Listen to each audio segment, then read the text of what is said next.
Hai semua, gimana kabarnya? Jadi di video kali ini kita akan bahas seputaran Bitcoin ya. Dan hari ini Bitcoin teman-teman sudah drop turun dari level yang sangat penting ya di 20 dolar. Dan saat ini harga Bitcoin ada di 19,2 dolar. Nah, Bitcoin ya seperti yang kita tahu ya, kondisi dari market itu memang nggak bagus dalam beberapa waktu terakhir teman-teman. Dan kalau kita lihat juga memang daripada pergerakan Bitcoin ini sebenarnya sudah sangat memprihatinkan ya, sudah cukup lama market mengalami koreksi yang lumayan parah. Dan di minggu ini itu tampaknya akan sangat parah teman-teman. Jadi per hari ini video ini dibuat itu di hari Sabtu, tanggal 18 Juni. Tentunya kita masih akan menunggu 2 hari ke depan. Di hari Senin jam 7 WIB pagi ya, itu akan penutupan untuk closing candle weekly-nya. Dan hari ini terlihat kurang begitu bagus teman-teman, karena di minggu ini saja Bitcoin sudah drop cukup signifikan. Kalau kita cek di sini kisaran turunnya itu sekitar 28% sejak closing ataupun ya closing candle terakhirnya di minggu lalu.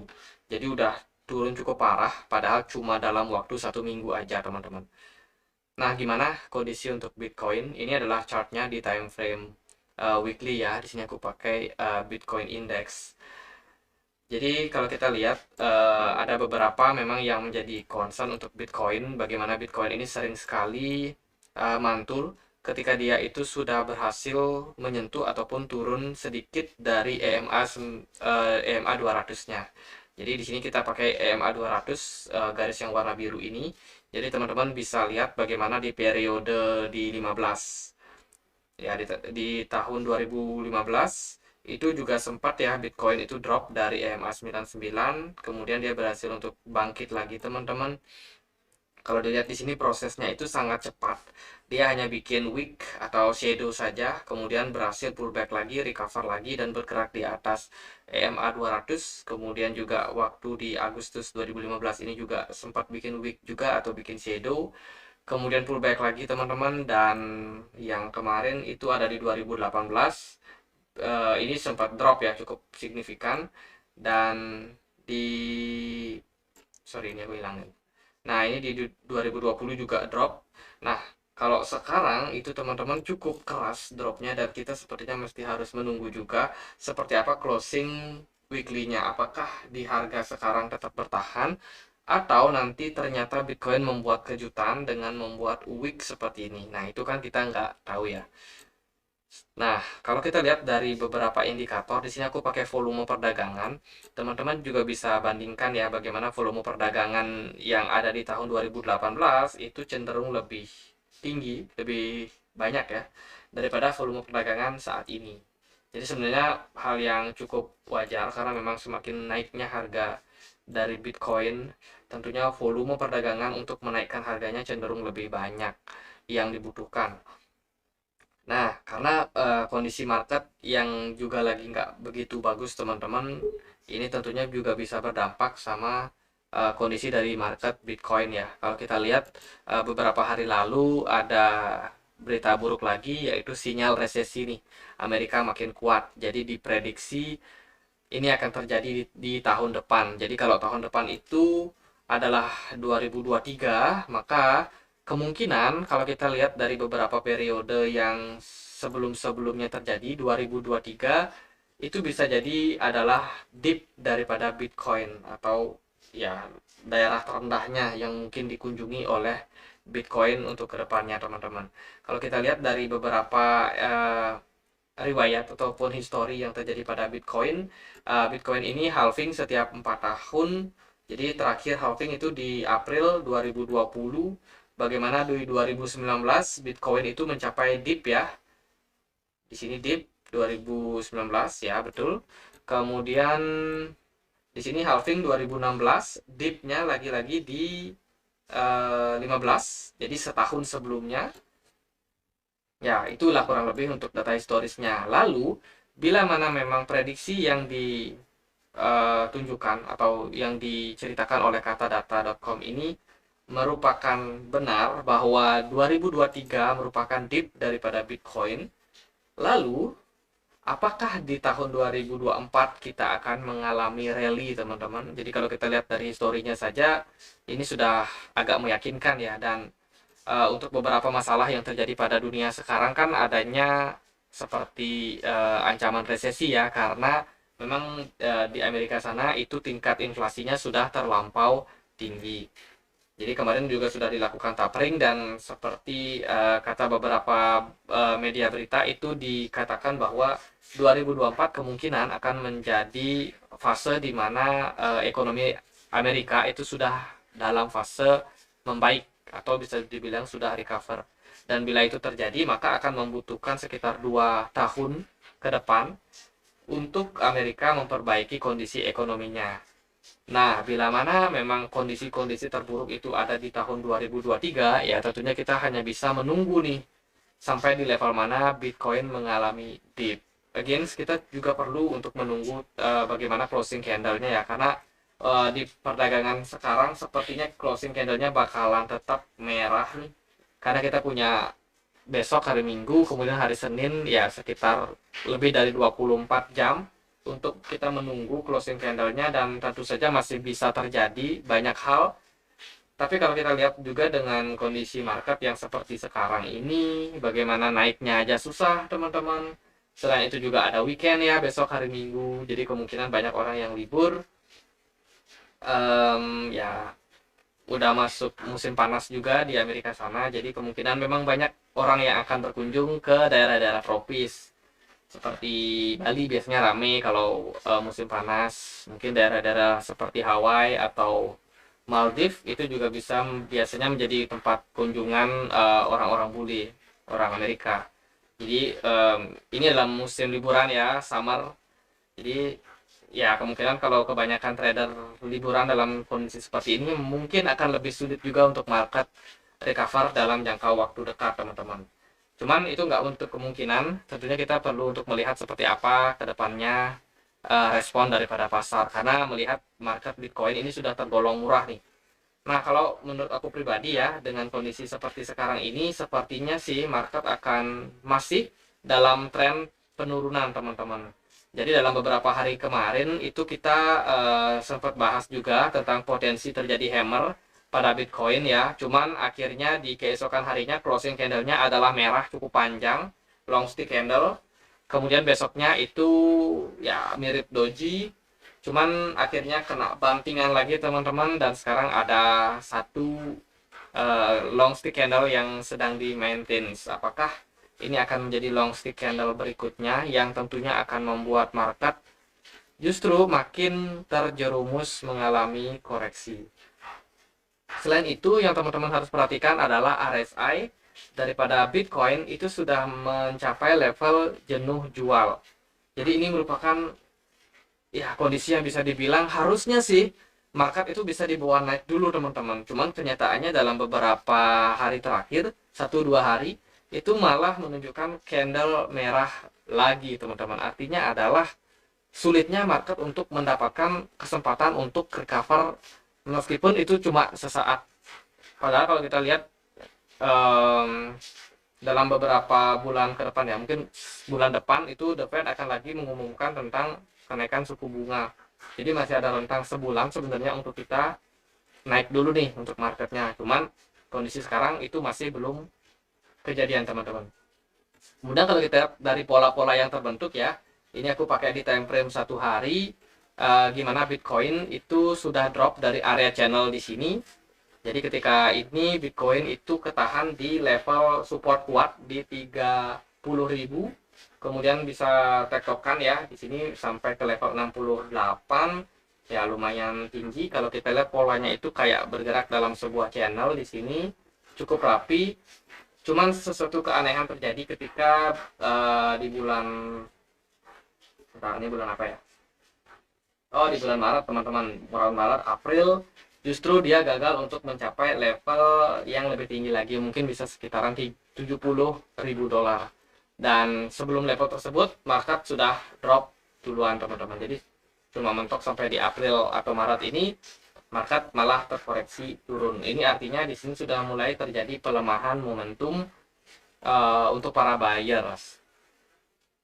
Berarti apakah Bitcoin ini membentuk pola yang namanya double top ya? Ya bisa aja double top. Dan sekarang memang kita dalam posisi di mana market ini berkesempatan untuk mengalami penurunan yang lebih dalam. Jadi kalau dari RSI sendiri memang sudah turun nih, dan sepertinya masih bisa berpotensi untuk mengalami penurunan lagi teman-teman. Jadi lebih hati-hati aja melihat kondisi sekarang. Sepertinya akan sangat-sangat challenging untuk market seperti apa. Kita juga nggak bisa terlalu banyak untuk berharap market naik. Cuman kalau menurut aku pribadi sih lebih kecenderungannya mengalami penurunan. Dan level 20.000 ini adalah level yang sangat penting untuk Bitcoin dan sudah ditembus. Itu artinya level tersebut bisa menjadi area resistance untuk Bitcoin ke depannya. Kita akan pindah ke chart satu lagi. Nah, di sini kita pakai chartnya Binance ya. Nah, kalau di time frame 4 jam sendiri, pergerakan dari Bitcoin saat ini dia bergerak di dalam sebuah descending channel. Ini adalah channel penurunan untuk market Bitcoin, dan kalau kita lihat juga dari bentuk RSI-nya ini sudah ada divergence. Menarik untuk kita, apakah divergence yang kali ini akan direspon positif oleh market. Nah, yang kita harus waspadai adalah di beberapa fase terakhir itu di sini ya. Ini di bulan Mei teman-teman, bagaimana market kemarin juga kena drop dan ada divergence. Hanya saja divergence ini tidak bisa menggerakkan market untuk Bitcoin naik teman-teman. Kalau kita lihat di sini, ini di sini. Nah, ini divergence dari penurunan yang terjadi ya di bulan Mei, market crash, kemudian di sini terbentuk pola divergence, bagaimana pergerakan market saat itu adalah sideways, tapi indikatornya naik, cuman indikatornya belum pernah mencapai level di 70. Untuk RSI-nya dia hanya bergerak sideways di sini, dan kemudian sempat ngepump bentar, naik ke level jenuh jual, kemudian ya sekarang udah waktunya mengalami koreksi lagi teman-teman. Ini maksudnya level jenuh beli ya. Dan ya beberapa hari terakhir di bulan Juni ini market malah mengalami koreksi lagi. Dan saat ini untuk area support yang teman-teman harus perhatikan adalah di 18,8 dolar. Dan juga untuk area resistance mungkin yang sangat potensial untuk terjadi resistance adalah di 21,3 teman-teman. Jadi bantingan yang terjadi tadi sore ya, ini cukup keras menurut aku pribadi, dan sekarang ya kita hanya bisa menunggu seperti apakah Bitcoin akan merespon dengan hal yang positif dengan pola yang terbentuk seperti divergence ini. Cuma kita jangan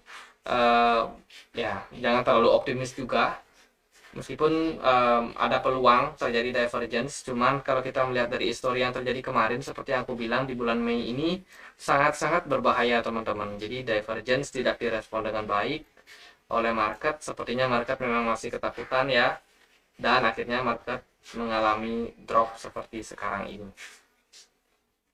Jadi area ini juga merupakan area yang kuat di 20.000 dolar ini. Bagaimana sebelumnya market itu di sini sempat ketahan di Desember 2020 di area tersebut ya, ketika dia mengalami fase bullish Bitcoin ini karena halving.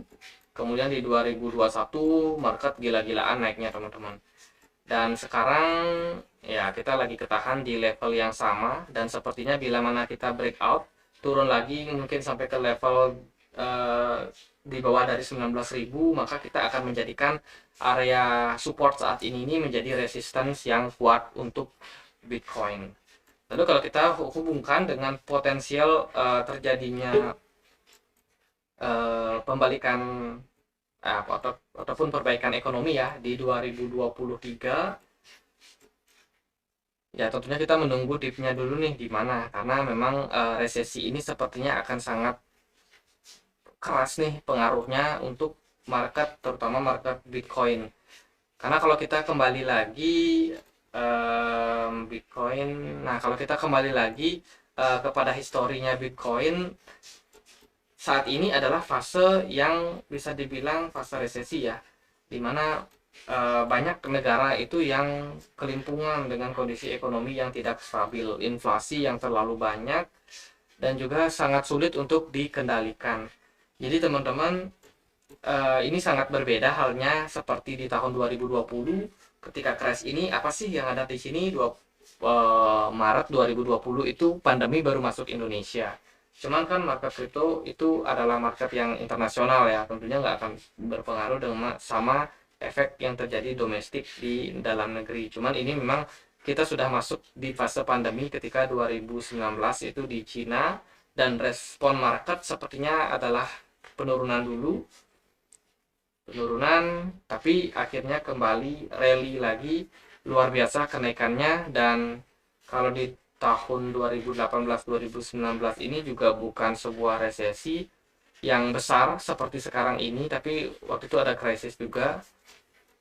Terus di sini di 15 ya 2015 itu sepertinya nggak terlalu ada sesuatu isu ekonomi yang buruk ya waktu itu.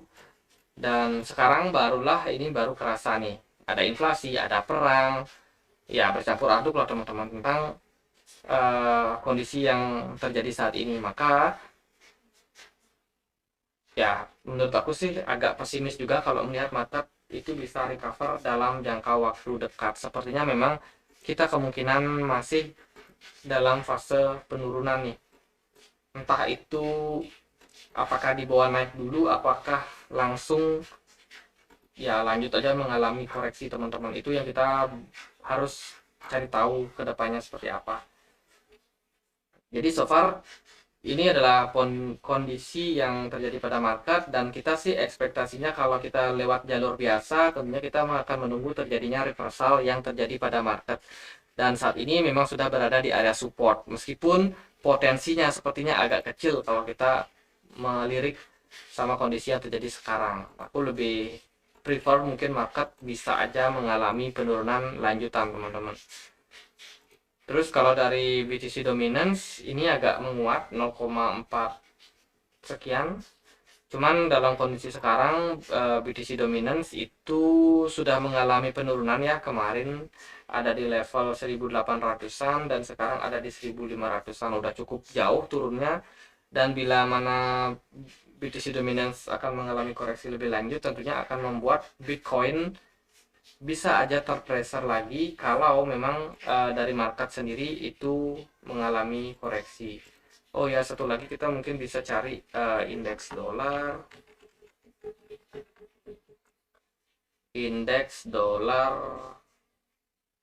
Oke, ini dia. Kalau kita lihat dari dolar saat ini, dolar mengalami sedikit penguatan di 0,82. Ya lumayan lah teman-teman. Dan ini dolar mengalami peningkatan yang sangat-sangat signifikan ya. Kalau kita lihat ini sudah mencapai all time high baru. Sepertinya teman-teman, ya benar teman-teman, ini dolar dalam kondisi all time high-nya.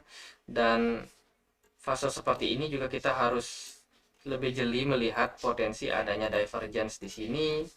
Jadi kalau kita lihat di sini, ini chartnya agak naik, tapi di sini sudah mulai terjadi divergence. Lalu apakah ini merupakan sinyal yang bagus untuk market kripto? Kalau kita melihat bisa aja teman-teman dalam jangka waktu dekat market kripto akan dibawa naik dulu, melihat beberapa indikator-indikator yang seperti kita sudah sampaikan tadi. Kalau kita lihat dari indeks dolar juga sudah mulai ada divergence, jadi mungkin aja nggak lama lagi ya. Semoga teman-teman ini Bitcoin bisa dikasih naik dulu. Entah nanti 2023 kayak mau dibuat turun, ya itu terserah daripada market sih. Terus di sini nggak ada terlalu banyak berita. Oh, ini ada satu statistik bagus ya. Inflasi Amerika Serikat ini periode 1982 sampai Mei 2022. Kalau kita lihat saat ini itu punya kemiripan. Bahkan di 2022 ini ternyata inflasi Amerika itu sudah sedikit melampaui dari inflasi yang terjadi di 1982. Jadi kalau kita lihat kondisinya sekarang, ini inflasi sudah sekitar 8%-an, which is ini nggak terlalu bagus ya. Jadi keputusan The Fed untuk menaikkan suku bunga itu tentunya akan sangat berpengaruh sama banyak sektor. Jadi sebuah ramalan yang sangat mengerikan untuk ekonomi dunia, teman-teman. Cuman kalau dalam kondisi seperti sekarang ini, teman-teman yang masih punya Bitcoin itu bisa tahan dulu sepertinya. Kita masih ingin lihat seperti apa respon daripada market, mengingat beberapa indikator tadi seperti EMA 20, kemudian ada divergence di time frame 4 jam, dan juga dari indeks dari ini ya, untuk indeks dolar itu juga sudah mengalami bearish divergence. Apakah ini akan direspon dengan positif oleh market? Nah, kita nantikan aja seperti apa pergerakan dari market, dan mungkin kita akan update juga ya seperti apa perkembangannya. Cuman so far hati-hati teman-teman, hati-hati dengan pullback, kemungkinan pullback yang terjadi di minggu ini. Jangan terlalu gegabah mengambil keputusan ya. Kita masih belum melihat bagaimana closing candle dari time frame weekly-nya. Oke, sekian aja. Semoga bisa bermanfaat buat teman-teman. Nggak lama-lama, akhir kata saya Andre. Makasih.